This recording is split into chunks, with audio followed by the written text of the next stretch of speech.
As-tu un ego, un gros ego? Je connais pas les statistiques, je sais même pas s'il en existe, mais je suis convaincu qu'on est pas mal tous d'accord pour dire que les entrepreneurs qui ont du succès ont un très bon ego.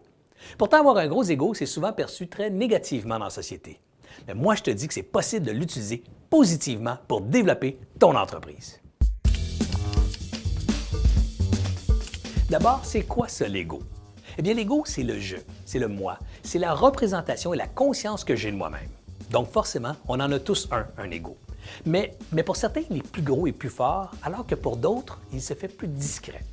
Moi, je vois l'ego comme une armure. D'un côté, elle te protège, et de l'autre, elle peut devenir un outil puissant pour te permettre d'affronter les mondes extérieurs et réaliser tes ambitions.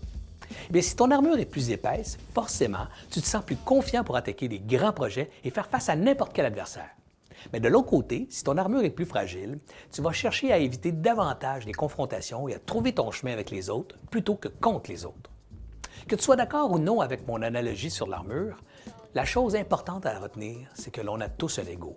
On n'est pas son ego. Rappelle-toi, on a tous une armure, on la porte, mais on n'est pas l'armure. Si on n'en a pas conscience, on finit par se confondre avec l'armure et du coup, c'est l'armure qui prend le contrôle de ta vie. C'est l'ego qui domine. Ça, c'est la manifestation négative de l'ego. On a tous vu le film Karate Kid. Eh bien, on y dépeint dans ce film-là deux mentors qui chacun maîtrisent le karaté. Mais l'un des deux a confondu son ego avec son être. Du coup, toute sa vie est orientée vers le combat, la victoire, la confrontation, le besoin de se mesurer aux autres. L'autre mentor, tout aussi sûr de lui, tout aussi confiant en ses capacités, met plutôt son ego au service de son être, de ce qui compte pour lui, des valeurs profondes qui l'animent. Réécoute le film pour bien comprendre la nuance entre être son ego et avoir un ego.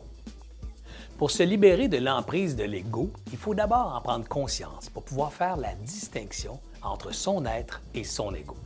Comprendre que ce qui te motive, ça doit provenir de tes forces intérieures, de tes tripes, de tes aspirations, et non du besoin insatiable de gagner de ton ego.